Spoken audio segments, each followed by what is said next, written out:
दुनिया का पहला कंप्यूटर वायरस लाहौर के दो भाइयों बासित अलवी और अमजद अलवी ने बनाया था। इस वक्त उनकी उम्रें 17 और 24 साल थी और वो लाहौर में कंप्यूटर की दुकान चला रहे थे। जब उन्हें पता चला कि उनके कंज्यूमर उनके तैयार करदा सॉफ्टवेयर के गैर कानूनी कापियां बनाकर फरोख्त कर रहे हैं, तो उन्होंने जवाबी वार का फैसला किया।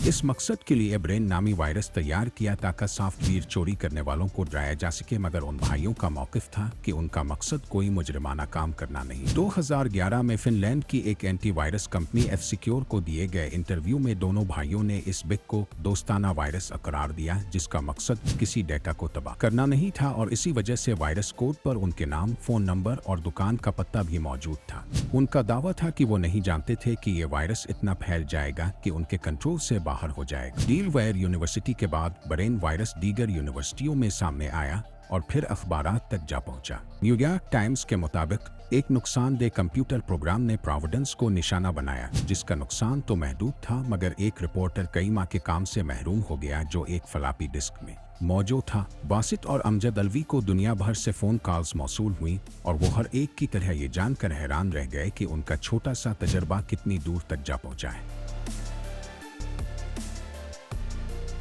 क्योंकि आज तेजी से फैलने वाले वायरसेस के बरक्स ब्रेन की तरसील पुराने अंदाज से इंसानी क्रिएट्स के जरिए हो रही थी और फ्लॉपी डिस्कस को सहारा बनाया गया था। मगर उसके बाद जिन बोतल से बाहर निकल आया और अब 10 लाख से ज़ायद वायरसेस कंप्यूटर को मुतासिर कर रहे हैं, और ऐसा तखमीना लगाया था कि दुनिया भर के 50% कंप्यूटर्स वायरस से मुतासिर हैं या होने वाले हैं। सारिफीन उनसे लड़ने के लिए सालाना $4 अरब सॉफ्टवेयर प्रोग्राम्स पर खर्च करते हैं। दोनों भाइयों के मुताबिक उन्होंने वायरस से मुतासरा सॉफ्टवेयर की फरोख्त 19 में ख़त्म कर दी थी और अब भी इसी पते पर मौजूद हैं जो ब्रेन कोड पर दिया गया था।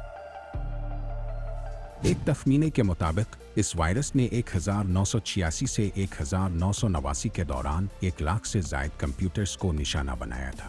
वैसे तो ये कंप्यूटर को नुकसान पहुंचाने के लिए नहीं था, मगर बहुत जल्द ही इसके नए वर्जन और नकूल तैयार हो गई जो बड़े पैमाने पर तबाही मचाने लगे। TRT वर्ड के एक मजमून के मुताबिक दरहकीकत अब कंप्यूटर वायरसेस की तारीफ पाकिस्तानी ब्रेन के बगैर मुकम्मल नहीं होती, क्योंकि इससे ही बेशतर प्रोग्रामर्स को एंटी वायरस सॉफ्टवेयर तहरीर करने का ख्याल आया, जिनमें सरफहरिस्त नाम जान में काफ़ी का है, जो अब एंटी वायरस सॉफ्टवेयर कंपनी की बदौलत करोड़पति बन चुके हैं और वो पाकिस्तानी भाइयों को जीनियस करार देते हैं। उनका कहना था, मैंने सान जोज़ मर्करी न्यूज़ में इस बारे में पढ़ा और सोचा कि आखिर उन्होंने ऐसा कैसे किया। किसी ने भी कभी सॉफ्टवेयर को बैक्टीरिया और वायरसेस के तौर पर इस्तेमाल करने का नहीं सोचा था। ये एक जीनियस आइडिया था।